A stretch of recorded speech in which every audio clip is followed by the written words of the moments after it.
Debt to equity ratio ಎಂದರೇನು? Debt to equity ratio ಅಥವಾ DE ratio ಒಂದು ಕಂಪನಿಯ ಸಾಲ ಷೇರು ಬಂಡವಾಳದ ಅನುಪಾತ. ಇದು ಹಣಕಾಸಿನ ಸ್ಥಿರತೆಯನ್ನು ಅಳೆಯುವ ಪ್ರಮುಖ ಆರ್ಥಿಕ ಸೂಚಕವಾಗಿದೆ. ಈ ಅನುಪಾತವು ಕಂಪನಿಯು ತನ್ನ ವ್ಯವಹಾರವನ್ನು ನಡೆಸಲು ಎಷ್ಟು ಸಾಲವನ್ನು ಬಳಸುತ್ತಿದೆ, ಇದಕ್ಕೆ ಷೇರುದಾರರ ಬಂಡವಾಳವನ್ನು ಸಾಲಕ್ಕೆ ಹೋಲಿಸಿದಾಗ ಎಷ್ಟು ಪ್ರತಿಶತ ಇದೆ ಎಂಬುದನ್ನು ತೋರಿಸ್ತದೆ. ಇದನ್ನು ಲೆಕ್ಕ ಹಾಕುವ ವಿಧಾನ total liabilities divided by share holders equity. ಅಂದರೆ ಒಟ್ಟು ಹೊಣೆಗಾರಿಕೆಗಳು ಭಾಗಿಸಿ ಷೇರುದಾರರ ಈಕ್ವಿಟಿ. ಶೇರ್ ಹೋಲ್ಡರ್ಸ್ ಇಕ್ವಿಟಿ ಅಂದರೆ ಕಂಪನಿಯ ನೆಟ್ವರ್ತ್ ಅಥವಾ ನಿವ್ವಳ ಮೌಲ್ಯ. ಇದನ್ನು ಮತ್ತೊಂದು ರೀತಿಯಲ್ಲೂ ಲೆಕ್ಕ ಹಾಕಬಹುದು. ಹೇಗಪ್ಪ ಅಂದರೆ share holders equity is equal to total assets minus total liabilities. ಒಟ್ಟು ಆಸ್ತಿಗಳು ಮೈನಸ್ ಒಟ್ಟು ಹೊಣೆಗಾರಿಕೆಗಳು. ಈ ಎರಡೂ ಅಂಕಿಅಂಶಗಳು ಕಂಪನಿಯ ಬ್ಯಾಲೆನ್ಸ್ ಶೀಟ್ನಲ್ಲಿ ದೊರೆಯುತ್ತವೆ. ಹೆಚ್ಚಿನ ಸಾಲ ಮಾಡಿದ್ರೆ ಇಕ್ವಿಟಿ ಅನುಪಾತವು ಕಂಪನಿಯು ಹೊರಗಿನ ಸಾಲದ ಮೇಲೆ ಹೆಚ್ಚು ಅವಲಂಬಿತವಾಗಿದೆ ಎಂಬುದನ್ನು ಸೂಚಿಸುತ್ತದೆ. ಅದರಿಂದ ಸಮಸ್ಯೆಗಳುಂಟಾದರೆ ಅಂತಹ ಕಂಪನಿಗೆ ಹಣಕಾಸಿನ ಒತ್ತಡ ಹೆಚ್ಚಾಗುವ ಸಾಧ್ಯತೆ ಇರ್ತದೆ. ಹಾಗಾದರೆ ಯಾವ್ಯಾವ ರೀತಿಯ ಸಾಲಗಳನ್ನು ಇದರಲ್ಲಿ ಸೇರಿಸಲಾಗ್ತದೆ ಅನ್ನೋದಾದರೆ, ಶಾರ್ಟ್ ಟರ್ಮ್ ಲಿಯಬಿಲಿಟೀಸ್ ಅಲ್ಪಾವಧಿಯ ಹೊಣೆಗಾರಿಕೆಗಳು, ಲಾಂಗ್ ಟರ್ಮ್ ಲಿಯಬಿಲಿಟೀಸ್ ದೀರ್ಘಾವಧಿಯ ಹೊಣೆಗಾರಿಕೆಗಳು, ಅಕೌಂಟ್ಸ್ ಪೇಬಲ್ ಪಾವತಿಸಬೇಕಾದ ಖಾತೆಗಳು, ಅಕ್ಯೂರ್ಡ್ ಲಿಯಬಿಲಿಟೀಸ್ ಅಂದರೆ ಸಂಚಿತ ಹೊಣೆಗಾರಿಕೆಗಳು, ಡೆಫರ್ಡ್ ಟ್ಯಾಕ್ಸ್ ಲಿಯಬಿಲಿಟೀಸ್ ಅಂದರೆ ಮುಂದೂಡಲಾದ ತೆರಿಗೆ ಹೊಣೆಗಾರಿಕೆಗಳು, ಬಾಂಡ್ಸ್ ಪೇಬಲ್ ಅಂದರೆ ಬಾಂಡ್ಗಳ ಮೇಲೆ ಪಡೆದ ಸಾಲ, ಮಾರ್ಟ್ಗೇಜಸ್ ಪೇಬಲ್ ಗೃಹ ಸಾಲ ಅಥವಾ ಅಡಮಾನ ಸಾಲ, ಲೀಸ್ ಹಾಗೂ ಇತರ ಹಣಕಾಸು ಒಪ್ಪಂದಗಳು, ಅನಿಶ್ಚಿತ ಹೊಣೆಗಾರಿಕೆಗಳು ಅಂದರೆ ಕಾಂಟಿಜೆಂಟ್ ಲಿಯಬಿಲಿಟೀಸ್. ಇಷ್ಟೆಲ್ಲ ಸಾಲದ ಸ್ವರೂಪವನ್ನು ತಿಳಿದುಕೊಳ್ಳುವುದು ಬಹಳ ಮುಖ್ಯ. ಯಾಕೆ ಅಂತೀರಾ?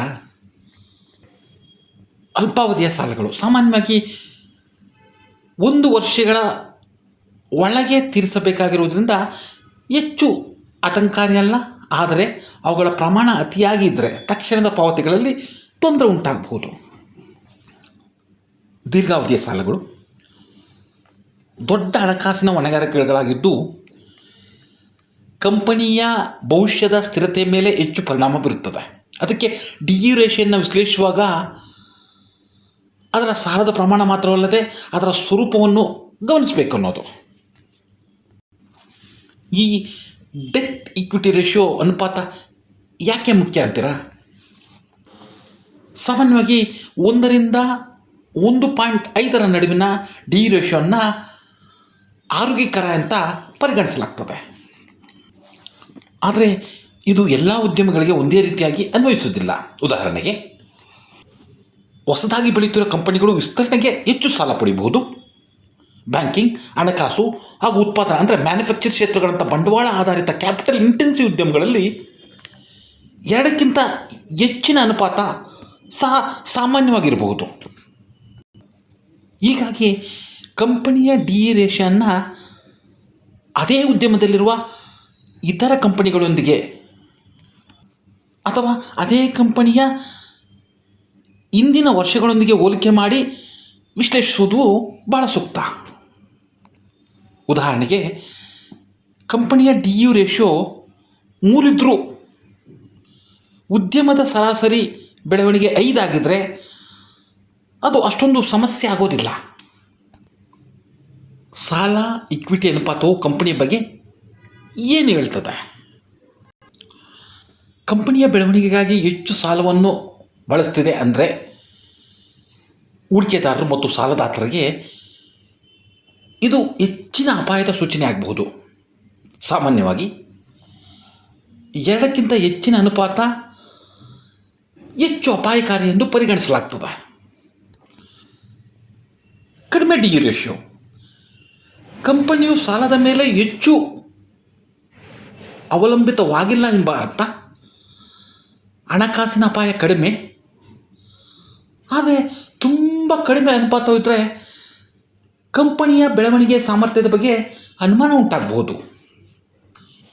ಇನ್ನು ಸಾಲವನ್ನು ನಿರ್ವಹಿಸುವ ಸಾಮರ್ಥ್ಯ.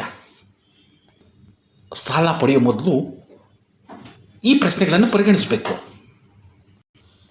ನಿಮ್ಮ ಉದ್ಯಮದಲ್ಲಿ ಹೆಚ್ಚಿನ ಸಾಲ ಸಾಮಾನ್ಯವೇ ಎಂಬುದನ್ನು ತಿಳ್ಕೋಬೇಕು. ನಿಮ್ಮ ಡಿ ರೇಷಿಯೋ ಸ್ಪರ್ಧಿಗಳೊಂದಿಗೆ ಹೋಲಿಸಿದ್ರೆ ಹೇಗಿದೆ ಅಂತ ತಿಳ್ಕೋಬೇಕು.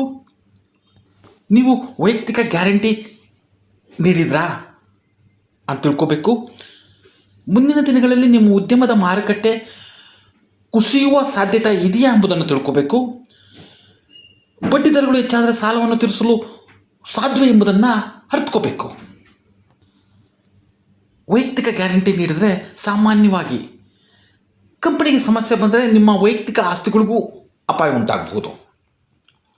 ಹಾಗಾದರೆ ಸಾಲದ ಸಮಸ್ಯೆಗಳನ್ನು ಹೇಗೆ ಎದುರಿಸ್ಬೋದು ಅಂದರೆ, ರಿಫೈನಾನ್ಸಿಂಗ್ ಅಂದರೆ ಸಾಲದ ಮರು ಹಣಕಾಸಿನ ಸಹಾಯ ಮತ್ತು ಸಾಲಗಳ ಏಕೀಕರಣ ಅಂದರೆ ಡೆಟ್ ಕನ್ಸಾಲಿಡೇಷನ್, ಮಾಸಿಕ ಕಂತುಗಳನ್ನು ಕಡಿಮೆ ಮಾಡುವ ಯೋಜನೆಗಳು ಮತ್ತು ಸಾಕಷ್ಟು ಕಾರ್ಯನಿರ್ವಹಣಾ ಬಂಡವಾಳ ವರ್ಕಿಂಗ್ ಕ್ಯಾಪಿಟಲನ್ನು ಉಳಿಸ್ಕೊಳ್ಳೋದು. ಕಠಿಣ ವ್ಯವಹಾರ ಪರಿಸ್ಥಿತಿಗಳಿಗೆ ಮುಂಚಿತವಾಗಿ ಹಣಕಾಸಿನ ಯೋಜನೆ ಸಿದ್ಧಪಡಿಸ್ಕೊಂಡಿರಬೇಕು. ಇದರ ಸಾರಾಂಶ ಇಷ್ಟೇ: ಡೆಟ್ ಟು ಇಕ್ವಿಟಿ ರೇಷಿಯೋ ಕಂಪನಿಯ ಹಣಕಾಸಿನ ಆರೋಗ್ಯವನ್ನು ಅಳೆಯುವ ಪ್ರಮುಖ ಸೂಚಕ.